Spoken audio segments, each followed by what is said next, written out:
We are on class 6. Thank you guys for sticking through the marathon of financial literacy. Hopefully you're getting a lot out of it. We talked about, as we said before, CLEAN is an acronym. So we covered credit.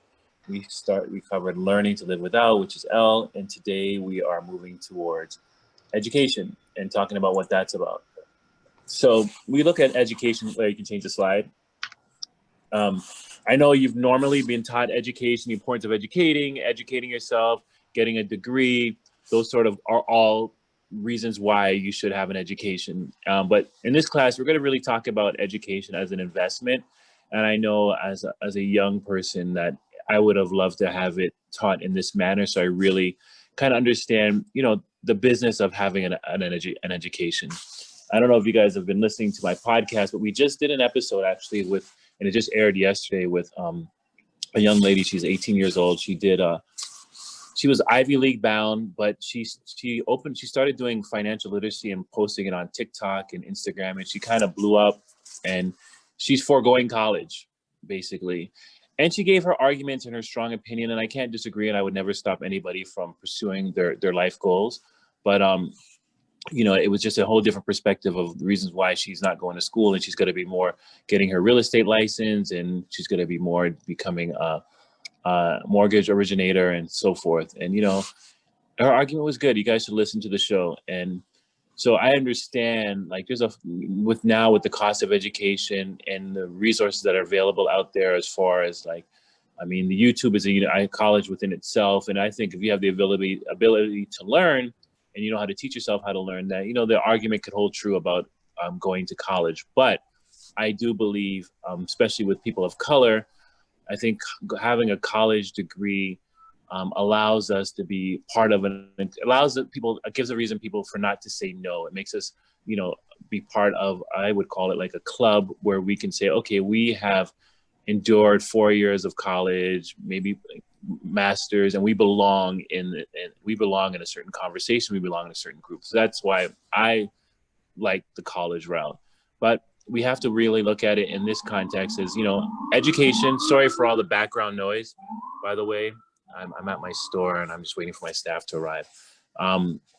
Education, in my opinion, equals time, because the time it costs you, and time equals money. And so you have to really start understanding, and how I believe the higher level of education you get, naturally it should affect your earnings. And as I say throughout this program, we are all blessed with 24 hours in a day. No matter how much money you have, no matter who you are, nobody has 25 hours, nobody has 20 hours. We all have the same amount of hours in any given day. And it's really what you choose to do with those hours and how you choose to max out that time. And education allows you the ability to earn more in that given hour than people that are less educated. So you're kind of getting a higher return on your time, So that's, to me, one of the key selling points of why should I continue my education, because in theory, the more you educate yourself, the more earning potential you have. I know it doesn't hold true for everyone, but in most cases, that's the pattern. And Sean, if I can also mention, absolutely, for some of the people on this series, you might be already out of college, you might be a little older, you might think, okay, well, I'm not going to go back to college, right? Well, before you log off, I want to say that what we're going to talk about today, obviously a lot of it has to do with people who are thinking about entering college, but it also has a lot to do and a lot of relevance for people who are out of college, because we're talking about lifelong learning, we're talking about upskilling yourself, we're talking about thinking about how to get to that next level. And much like financial literacy, it's never too late, right? So we really think that education and wealth are super intimately tied, and you can't ignore it. People always think about financial literacy as just credit or just investments or just savings, but it's so much more than that. It's an attitude, as Sean always says. And so I encourage you to, pay attention and really give this some thought. Right. And just to kind of piggyback off what Larry said, I'm a huge fan of trade school certificate programs, but the right ones. I think there's a lot out there that don't make sense to me, but the right one that's going to add value to you, and you are your business, add value to your brand, put you in a category of more earnings. I've asked people that have taken certain courses, and I said, you know, I actually, my broker, I spoke to him, and he's studying real hard for his certified financial planning, CFP, I think it's called. And I asked him, how much more money does this bring you? And, you know, he couldn't really answer the question. I know a lot of people with their CFP, and I don't know what it does to them as far as potential earnings. So to me, it was like it made him think. So a lot of times when I'm looking at programs, and maybe for the older people listening to this call, that's a question you have to yourself. If I'm going to take a certificate program, if I'm going to go learn a trade or better my skill sets, you know, and you know, there's a side when I can't argue with you know, you just want to continue to learn, because I think that's very important to continue to learn. Just learning in itself, it's invaluable. But if you're looking for your career, you got to ask yourself, where is this going to take me? How much is this going to increase my potential earnings? And is it worth it? Is it worth it? Or is there another route I can do where it's less expensive? And, you know, with my kids about to enter college in a few years, those are questions I'm asking myself, and I'm asking them when we start positioning ourselves as to what school they're going to, what programs they want to take, and so forth. So you really have to start thinking in everything you do, and everything. It's strategic. It's being smart and being intuitive in how you do things. And now there's a lot of information on grants, bursaries, scholarships, and loan offered by schools and financial aid from the government that are designed to help you obtain a higher level of education while incurring minimum debt. And I recommend you to go out there. The last thing you want to do when it comes to college is pay out of your pocket. And, you know, like for the perfect example is my nephew, who wasn't an A scholar student. He worked very hard. He was a hard worker, but he was an A student. But he found scholarships. One was, my godfather was part of those not gentleman club. You know, I don't know what you call them, where, you know, guys get together, they play like card games, and they have like meetings and different things. Those men associations. I can't even remember what you call them now. But it was my godfather. It was these senior guys, and they had a bursary for young students going to college. Nobody ever applied. He got it every year. It was $500. He also, my sister was had him at a very young age. And the high school that she went to was for single young mothers, and they had a scholarship that he applied for. It was like $1,500, $2,000 that he got every year, and he just found like 5 or 6 scholarships that weren't even educational driven, where he was able to use and apply towards college. And the same goes for, you know, other opportunities are like, you know, people may frown at working at McDonald's, but they have a great college program where they can help pay for your tuition. So if you're making $10 an hour at McDonald's, and then you get an $18,000 scholarship, divide that by the number of hours you work, that's your real earning. So, you know, for those that want to frown at working at certain fast food restaurants or working at the Targets or those kind of places, I don't think you should frown on them. If you really leverage the benefit that they have to offer, they can help go towards college tuition and other things that you weren't aware of. And I recommend that everybody listen to this call. When you start a job, always look at what benefits are being offered. Let's go to the next slide. This is beautiful. When I saw Larry put this in, I was like, you know, this is something that everybody listening to this call should take a picture of and keep as a reminder. Sorry about the phone. I really apologize. I'm here by myself at my store. You want further, Sean, while you go on mute? No, actually, somebody just walked in. So, okay. Education as an investment. So we have unemployment rate and earnings. Well, actually, Larry, let me let you take me through this, and then it'll be able to allow me to situate myself better. So I mean, look, as Sean said, there is evidence that says the more educated you get, the more you learn, the higher your earnings potential, right? And there's a lot of data behind it that supports it. I just want to show you, because people might think that it's, you know, it's soft or it's not really real, and it's how do you really quantify it? But if you just look at this, what we have here is this information is from the US Bureau of Labor Statistics from 2019, so it's very recent, right? For all people who are 25 and over. And on the left side, you look at unemployment rate, and on the right side, you look at weekly earnings. So multiply that by 4 to get your monthly earnings, right? And multiply that by whatever, like 52 to get the yearly earnings. The point is, you can see it's pretty clear, right? As you go from the bottom, which is less than a high school, all the way up to the top, which is a PhD, a doctoral degree, your unemployment goes way down, right? Goes down by like 5 times, and your earnings go up by more than 3 times, or about 3 times. So it's a really, really big move. And that difference, if you think about this, that difference happens every week, every day, every month, every year. It adds up, right? And so, while we're not telling everyone go and try to get a PhD or go and get a master's, I mean, even you see that big jump. Basically, you have this big bunch right around, the high school, some college associates, but no degree. You have this bunch around 800, and the average is right just under 1,000, and then you have this big jump once you get your bachelor's degree. So basically, even just having a degree these days basically are table stakes.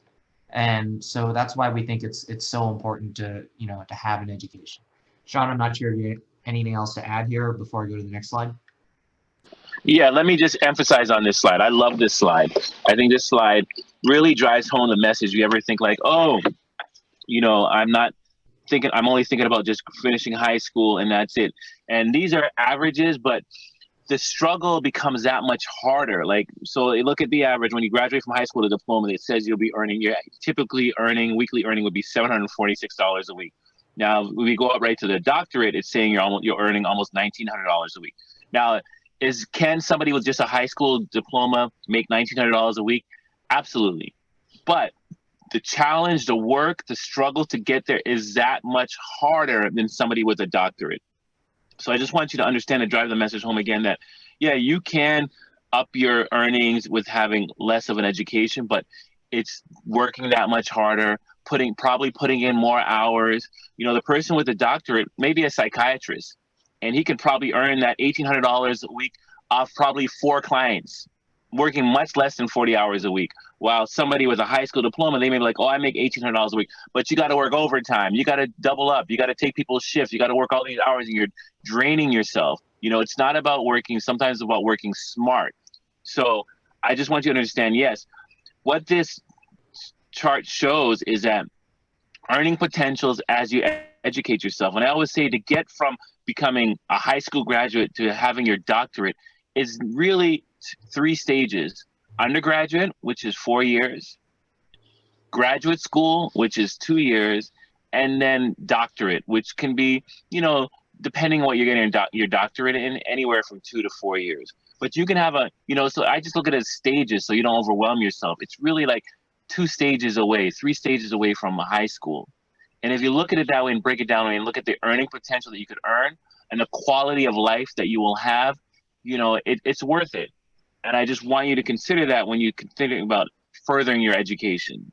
And let me add this too. Not a lot of people get doctorates, so don't think you need it. But most PhD programs are free.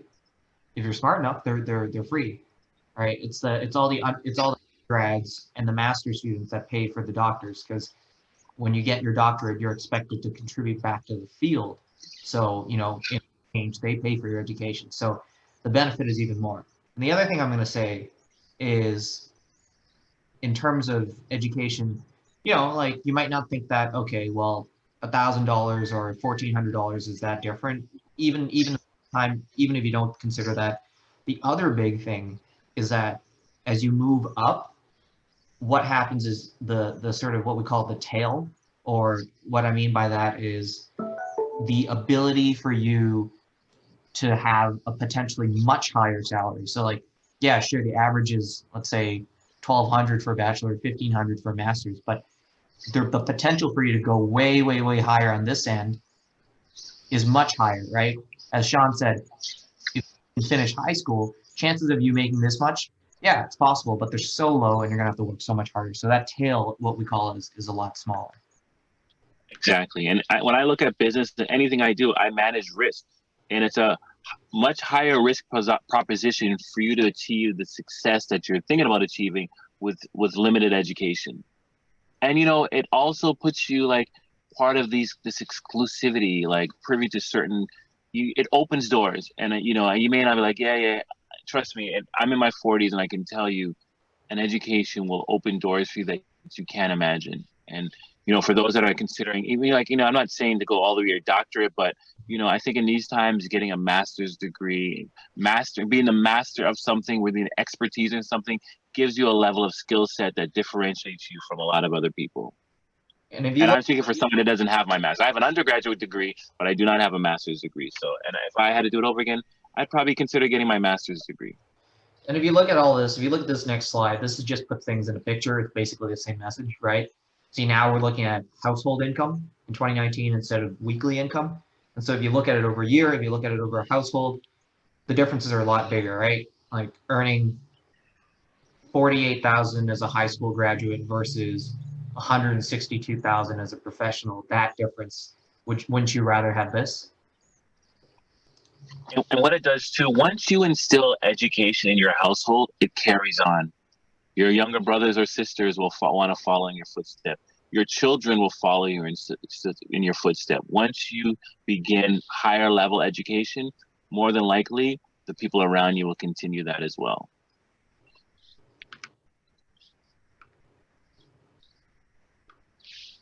Next slide.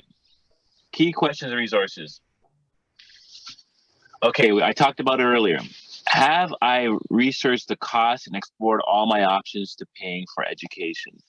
This is like when you know, I would say within 12 months of you knowing you're going to be going to college, knowing you're going to be going to grad school, even if after your first year of college, second year of college, you should continue to be researching options for paying you for your education. You should never just settle with the default of student loans, or even using your own money for that matter. You should be protecting your money. You should be looking at scholarships, employment that helps subsidize your education, and they're out there. So I think everybody on this call today, regardless of your marks, regardless of your color, regardless of your gender, whatever circumstance, everybody on this call can qualify for some form of tuition reimbursement, some form of scholarship, if you really look hard. And the difference, and now you have internet as your friend. Internet is your friend. You would just Google scholarships, and I think we leave you with some resources. Once again, you should take a screenshot of this. Common resources to find scholarships: fastweb.com, collegeboard.org, scholarships.com, scholarships monkey. That's funny. And there's all these different, I'm sure if you Google, there'll be other opportunities that come up where you can search and find scholarships, all right?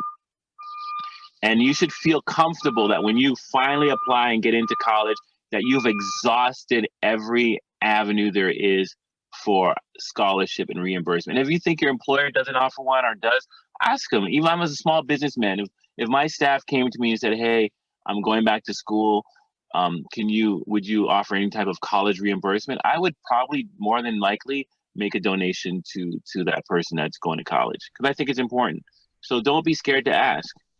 And sometimes if you're doing I don't know about college, but if you're doing like a grad school program, oftentimes if you're assuming, you're a decent performer, your employer will pay you to go as long as you come back, right? They can make you sign a contract. That happens a lot. They'll say, go get your master's for two years, come back and work for me for a minimum of 2 years.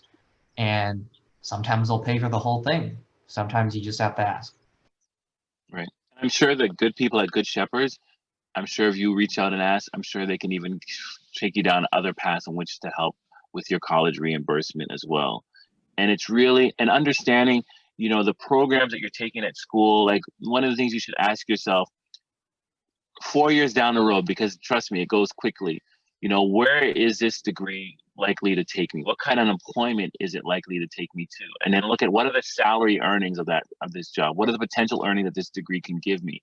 Maybe I can reach out and speak to people that have done similar jobs in this and doing it now. People that have been doing it for 20 and 30 years, and ask them about what they feel about it. Because, every year, every course you take is an investment in your education, investment in your time. And if you find yourself down a path, and I've seen it happen, where like 3 years pass, you realize this is not what I want to do, this is what I don't like, and you've spent all that money to get there, then it could be. I don't think any education is a bad investment, but it could be an investment of maybe you should have thought it through a little bit better. So once again, when you're investing in yourself and you are your business, you need to sit down, roll up your sleeves, and do your homework. And nobody's going to do it for you like you. So It's for you to really, guidance counselors, friends, colleagues, yeah, they may guide you, but it's ultimately your life, your decision, for you to do the work that's needed to be done. And I just saw Ben posted something very important. Ben, do you wanna talk about it yourself? Yeah. I mean, for sorry, my camera's off, but for full-time employees, Good Shepherd Services does offer tuition reimbursement. So, for those who are interested in jobs within Good Shepherd, talk to me. And so for full-time employees, we do offer tuition reimbursement, which is a major perk that I myself have taken advantage of, and I hope everybody who works for Good Shepherd does too. What So, kind, but of, what kind of opportunities do you have at Good Shepherd right now? Have a list. You can check it out yourself. There's a lot. It's a huge agency. 90 programs, almost 90 programs throughout the city. Go to goodshepherds.org. Go to careers. Excellent. Thanks. Yep. see, look at that. That's what I told you. So once again, everybody can qualify for some type of reimbursement, and that's $2,000 a year. So you just got to research. And I believe in volunteer work. I believe in, because to me, it's not really working for free, because it's building that relationship from start. And if any employer sees that, hey, you volunteered, you intern, you volunteered, that gives you an accessible pathway, an inside lane. And it's building up your resume, building up your brand. I think every young person should do so. Like my son, he was born with a heart condition. He's going to be volunteering at Columbia Presbyterian, where he was born. And I think it's important that everybody does some type of volunteer internship, because it really looks impressive on your resume, and it gives you that inside lane to know that even when you're in school, you're volunteering, and by the time you graduate, more than likely the place that you've done maybe just once a week on a Saturdays, any opportunity that presents itself, you'll be in line to take advantage of that. Next slide. Thinking about self-improvement. Beyond short-term opportunities, think about how you can develop yourself in the long term when society gets back to normal. Okay, so this is, again, getting back to educating yourself in time, like self-learning. Like, there are so many free courses offered online. I know all the Ivy League schools are offering free courses that you can get online. And how cool is that, to say that you completed a course at Harvard, at Stanford, at Yale, to put on your resume, certificate programs. And some of them you can have where, I know Larry can speak a little bit better on it, but some of them I know you can have where they're going to be grading you, or some of them you're not going to be graded. I'll let you continue on that, Larry. Yeah, we'll get to that. We have a different slide where we're going to talk about all the things, but like more and more nowadays, with technology, and also sort of in the weird benefit of virtual learning because of COVID, more and more schools are offering their programs online. They're offering it worldwide. They're offering it for free because, their goal, there have been a number of nonprofits that are formed to basically make it available to everyone, right? You shouldn't be one selected because everyone knows that achievement is correlated with wealth, right, and background. And so because of that, you shouldn't necessarily be gated from having access to this information. So they've put a lot of this stuff online. It's the same professors, it's the same people that anyone going to Harvard or whatever would be studying under, right? And I think some of it, there's like, you pay some sort of fee, it's like 40 or 50 bucks or whatever it is, depending on what it is, if you want the certificate itself. But if you just want to take the course because you're curious, a lot of them are completely free. Right. And one of the things that this slide talks about, and I'll sum it up, it's about staying current.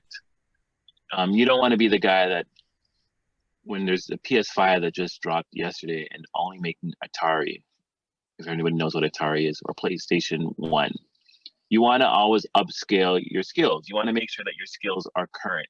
And this is an ongoing thing. This world is moving so quickly. When I was just interviewing that young girl on my podcast, TikTok, she was like, she only uses TikTok and a little bit of Instagram, and to be her, Facebook is archaic. And I was like, whoa. She's like, Facebook is not even part of her generation. I was like, to me, I thought Facebook was still relevant, but it makes sense. It's like, it's probably for people my age and maybe a little bit younger, but for the younger people, like, they're not actively on Facebook like I thought they would be, because this is how fast the world is changing. So you have to make sure that your skills are always staying current, and knowing that you're going to continue to learn. I think learning should be ongoing all the time, never stop. And the day you think you should stop, that's when you need to learn more. And And go ahead, Larry. the scary fact, some of you might have already seen the page, right? There's been a bunch of studies. Obviously, no one can really call this, but the message is the same. There've been a bunch of studies saying a third or 40% or whatever you want to call it, 20, 40%, somewhere in that range, depending on who you read, of US workers might need to be upskilled or reskilled because of new technology, right? We're all hearing about stuff like AI. We're all hearing about stuff like machine learning, and like whether or not you understand that or not, or whether or not you work in that or not, doesn't really matter because it's still going to affect you, right? So like even if you're working at a Walmart, all right, even if you're working at an Amazon, right? Like they're talking about getting drones to deliver packages and stuff like that. So in all sorts of facets of your job, you're going to need to improve. And the unfortunate thing is, honestly, going back to the chart we were talking about with the degrees, the jobs that are disappearing the fastest or changing the fastest are the lowest skill ones and the ones that require the least education. So if there's not another incentive for you to kick yourself up a notch, this is it. Right. Is anybody, are we going too fast? Is everybody following? Is the conversation having value? You can just send us a message. It's good. Letting us know. It's good. Anything not making sense? Anybody want to ask any questions while we go? I have a question. What do you feel about when people say it's not about what you know, but it's about who you know? I believe in the second part of it. I think, I always say, you can be the jack of all trades and a master of none. I think you need to specialize in something, and when people know you, there's something that you're symbolic with. They'd be like, oh, Sean, oh, he's a finance guy. Larry, oh, he's a tech guy. There's somebody you should be associated with, something as a brand to know that this is my brand, this is what I bring value to. But I always think it's important to know a little bit about everything, to be able to speak on something, be able to have educational conversation on any given topic. And I will say this is my take on it. My take is that it really doesn't matter. Like, I think you have to define the task. So when you say who you know or what you know, right? There are going to be certain industries where who you know matters more than what you know, right? It's going to be a mix of both. So if you take, for example, as Sean said earlier, if you're going to be a real estate agent, right? If you're going to be a real estate agent, who you know probably matters a whole lot. I mean, you should know something about your industry, but who you know is going to matter a lot more. Versus, I don't know, if you are a engineer, right? Then producing whatever you're engineering probably matters a lot more necessarily than who you know, right? So I think you have to find it, because like in certain industries, in certain professions, yeah, those soft skills really do define you. And if you're asking about, the other thing is, if you're asking about, who you know as in like networking or getting a job, we're going to get into all of that next class in the attention to detail, because we talk about personal branding and all that cool stuff there and how to make yourself stand out a little bit more. That is important. But all I'm going to say is, if you're trying to make it to the top of the ladder, if you're trying to, move forward, you heard of the talk before you walk the walk. There is, sure, you can get ahead if you talk a big game, but at the end of the day, if you want to be your own boss, or you want to be someone else's boss, or you just want to be any boss, you're going to need to know both. Right. And I also would say that when you get into these circles, you really have to make an effort. I know we're going to talk about a little next week, and I won't go too far in it, but to have added value. I've seen so many people in networking groups that more like, you can tell that they're not, you have to bring something to the table, as small as it is. It could be that you're the hardest worker ever, and you're going to prove that. But when you're in these groups, there's a point, and this is when I talk about an education and a point of being able to know a little bit about something, a little bit of everything, where they can look at you and say, I want to work with this person, or I want to partner with this person because I see the added value that they bring to the table. It's very, very important to show added value. And because there's people are going to be approaching people all the time to network and to partner. And if you don't add something to that conversation, you don't add something to that process, you don't add something to it, you're going to be kind of like pushed to the side. Let's go to the next slide. Skills you should acquire, very important. I'll let somebody else, let's get some participation today. So somebody read the first one, and let's go with Christine. Are you there? Leslie, are you there? Yes, I'm right here. I'll read it. Number 1, Are collaboration. you Christine or are you Leslie? Which one are you? I'm Leslie. Hey, Leslie. Hey. Number 1, collaboration. Function well in groups and projects. Accept criticism. So what do you think that means? Basically, be open, to understand what each person is, coming from, and also the projects, be willing to work with them, and also accept, the fact that maybe they have different ideas than you do, right? Learn from that. That's what I see. Exactly. And I'll tell you this, when I was in college, everybody knows that smart person. I'm not saying you specifically, Leslie, but you may know somebody, or you may be that person where you do group work and you're just like, forget it. I'm going to do it all by myself and I can handle it all by myself. I don't need to work with anybody. Wrong. Those people that I went to school that are my age did not go very far. As smart as they were in college, as smart as they were able to do projects on their own, and they didn't want to do any team project, they needed that person that would do it all by themselves and still get an A. They do not go far in life. Success is built off partnerships and relationships. I can tell you right now, as much as I know about financial literacy, if it wasn't for Larry Tang working with him, Clean may not be in existence. It wasn't for Dion, Clean may not be in existence. It wasn't for Mr. 850, Clean may not be in existence. You have to learn to work with people. And Larry gives me constructive criticism. It feels like daily. I hope it's not daily, but on an ongoing basis. How he delivers it is very good, but I welcome it where he can feel like he doesn't have to feel uncomfortable telling me something that I need to know.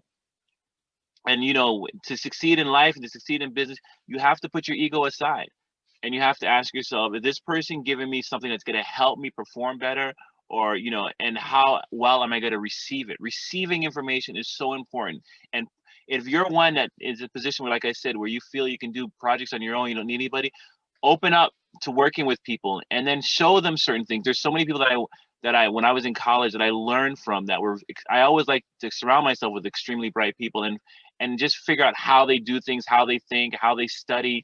And it's amazing what you can pick up when you become more of an observer and ask key questions. So collaboration you can't have success without collaboration, period. Julia, let's go to the next one. Are you there? Yes, I'm here. Sorry, 1 second. No problem.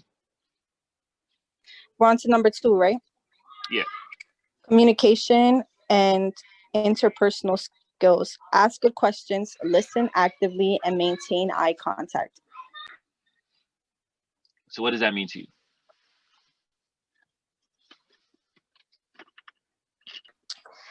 I would say what it means to me, but I would just be repeating all of the points. But I guess for me, it's just about being involved and speaking up and paying attention. Exactly. How many people have you spoken to in life where you can tell they're not engaged? Their eyes are going in different directions. They're not really actively listening.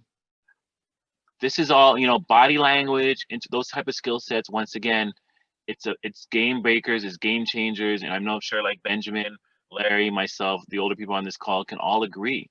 If you don't show like you're interested, like the conversation is catching you and your body language is not saying that, it's a negative against you. And I know I don't want to generalize, but I can speak on behalf of my son. I can tell when my son tunes out. His whole body language tunes out. And I try to say, Chase, pay attention, act like you care, act like you're involved, because it's a reflection on your brand and who you are. People want to hire those people that are attentive and every now and then asking questions. Don't try to be the quiet kid in the corner or the quiet individual that never asks a question and sits there quietly.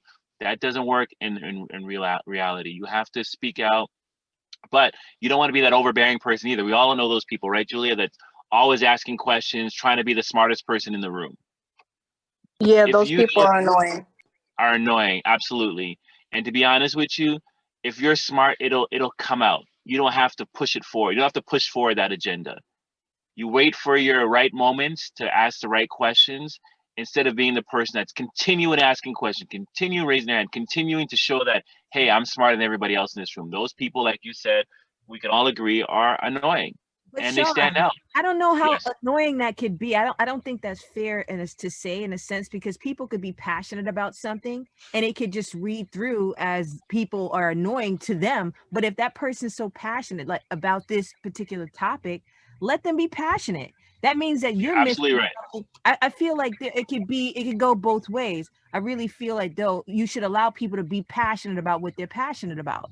And if they're asking questions, that's good. That means Correct. they're engaged. So I'm gonna that's put, I agree. I'm gonna I put, agree.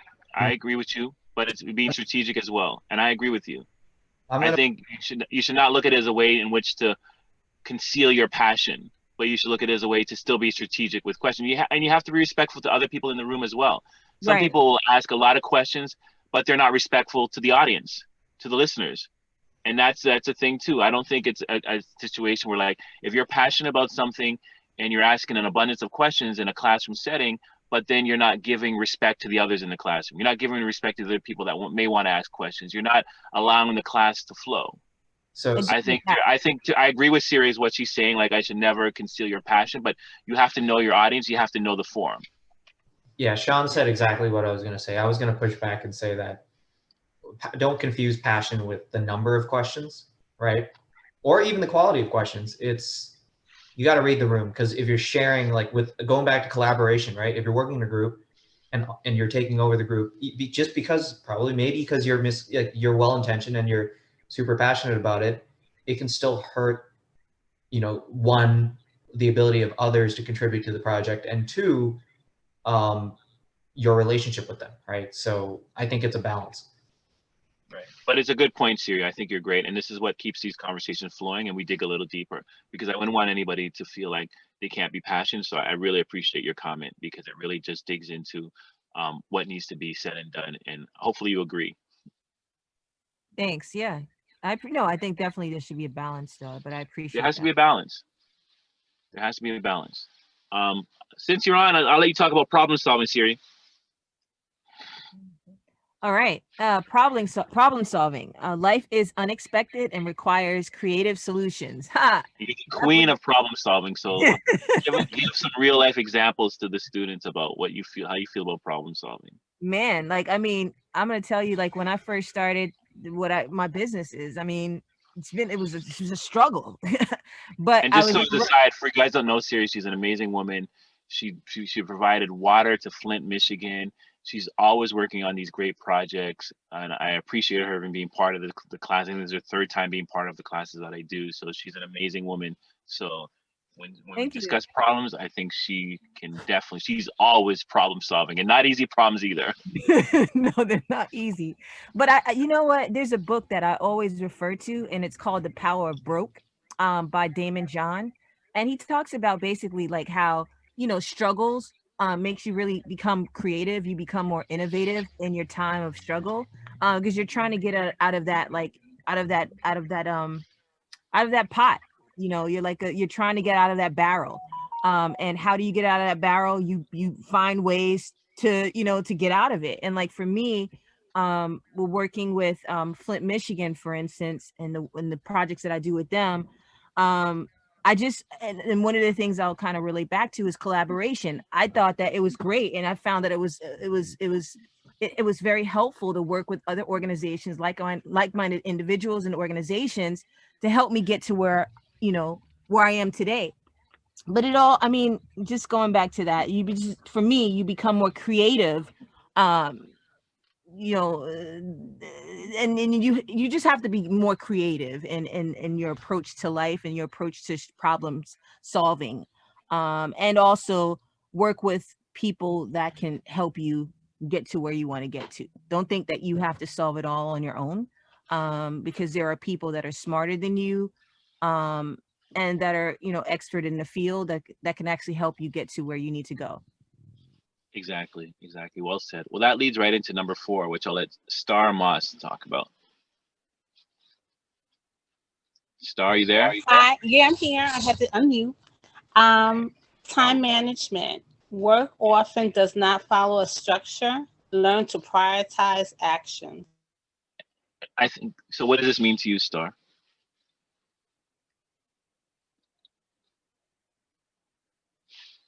Hello?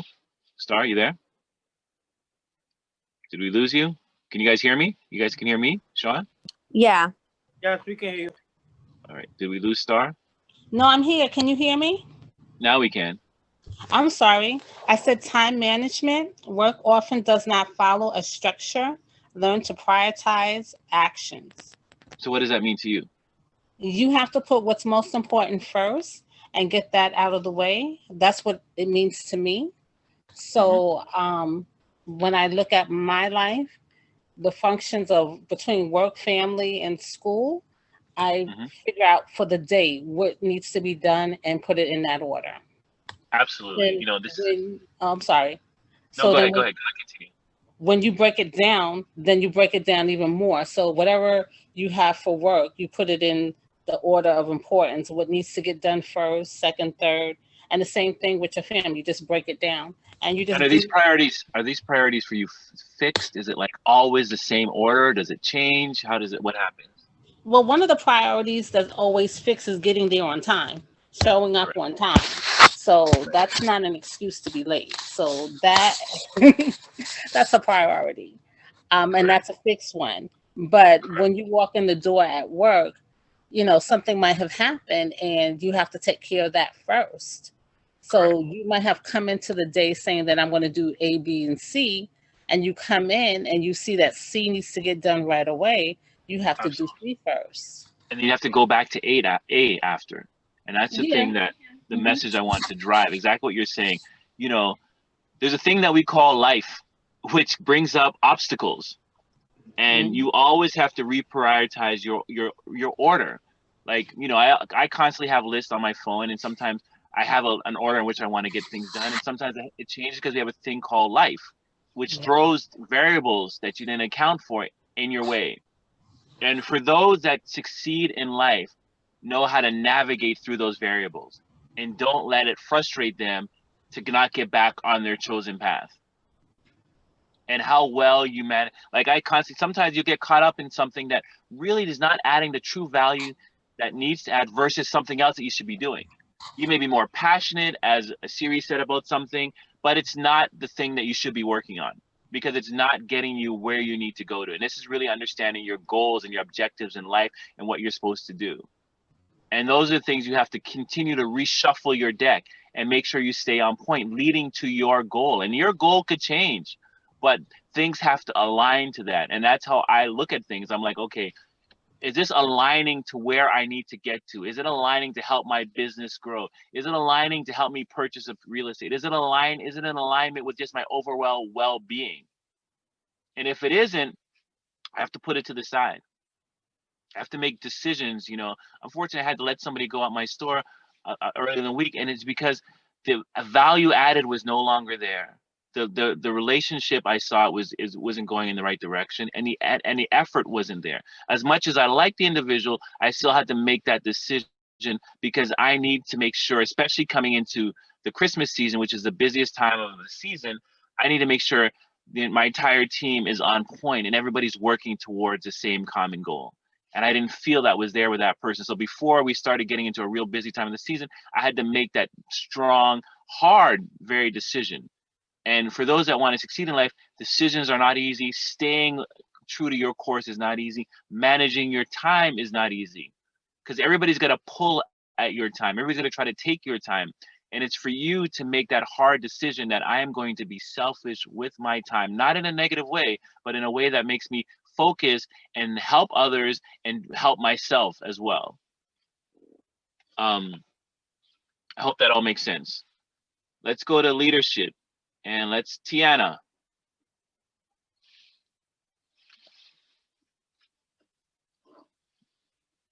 Are you there, Tiana?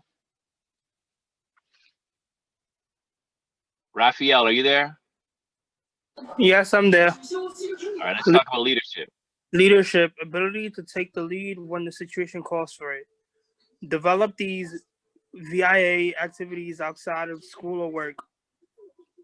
What this What means does to that me, mean? basically is like taking an initiative.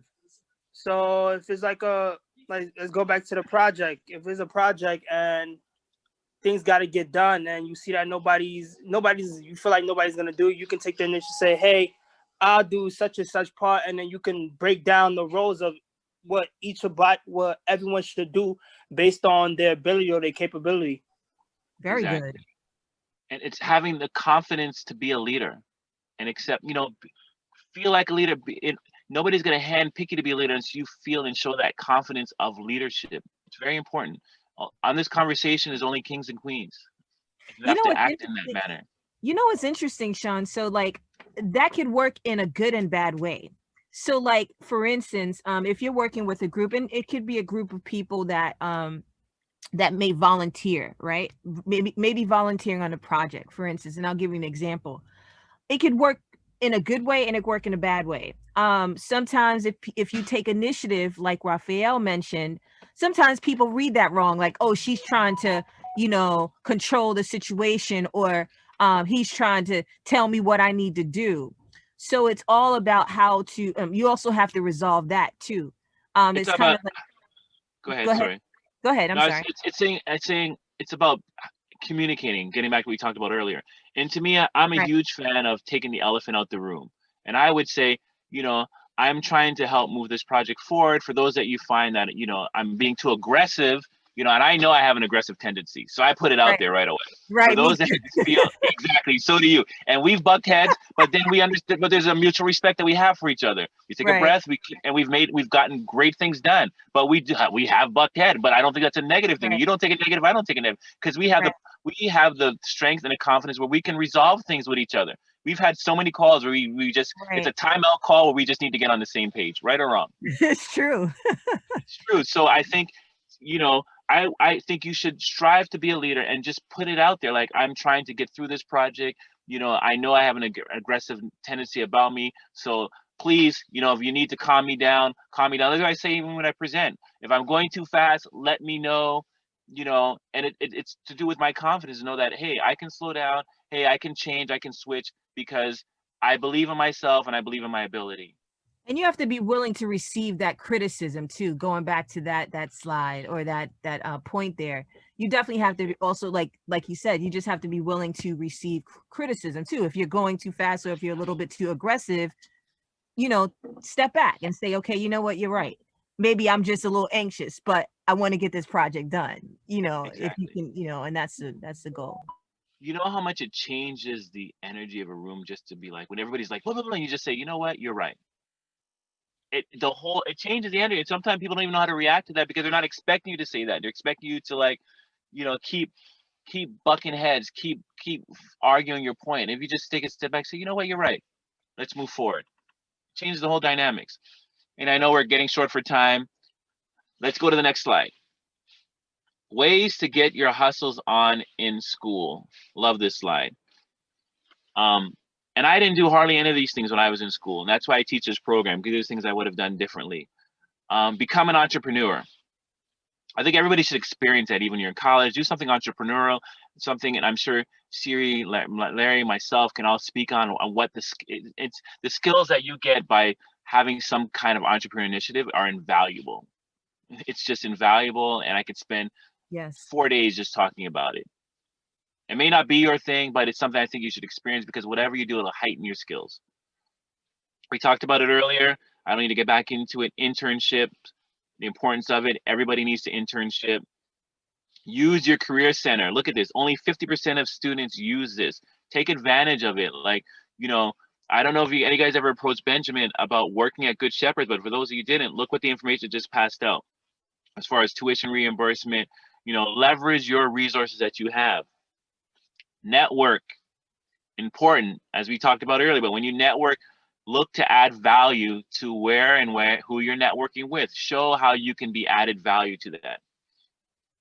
Start an affinity group, either working through networking or sites like old school Facebook, like I've just been informed it is, LinkedIn, you know, TikTok, Instagram, you know, your followers is your reach. And you'd be surprised what your reach and how much your reach, you can leverage that reach to create opportunities for yourself. You know, just don't use social media as a way in which just to socialize. Use it as a way to network and reach out to people and see what they're getting involved. Like I have a meeting tonight at 6 o'clock with a young lady that is into financial literacy in the South Bronx. She follows me on Instagram, and we reached out and said, let's connect and let's talk and see how we can kind of work together. So, and this is just somebody that was following me through social media. Be a lifelong learner. You know, as I get older, I enjoy learning more and more and more. So hopefully you'll catch the learning bug as well. And the younger you catch that learning bug, the farther you'll go in life. So continue to always learn and educate yourself on things, and don't be scared of something you don't understand. Like a new term for me was like with the whole mortgage world, forbearance. And I had to research forbearance, what it meant, and continue to learn. And if you don't understand something, somebody says something, don't be scared to say, you know, I'm really not familiar with what you're talking about. Can you please explain? Next slide. Learning resources outside of school. I'll let somebody read this. Is any Learning resources outside of school. Find online courses, prioritize classes that increase your value. Skillshares. Design, illustration, photography, writing, marketing, social media. Udemy. Did I say correct? I think so. Business, design, visual art, marketing, tech. Coursera. Online classes taught by brand name universities and companies. Khan Academy. Free online courses from pre-K to college, life skills, coding camps, expensive, but many have financing options. Read books on the side about practical subjects. Negotiation marketing. Open library, tons of online books for free. Many schools I would want to say something about books. And for those that say, oh, I don't have time, I'm so busy, books, you know, there's audio books, which are great, you know, and they're my filler times. When I'm driving, I'm either listening, and I was a guy that loves music. I can't believe I'm like so switched to just either a podcast or an audio book that I'll be listening to when I'm driving. And, you know, studies have shown, and I researched it, listening to an audiobook and reading a book has the same effect. So if you find that your time is limited to actually reading a physical book, then take up audiobooks. And it's a great alternative.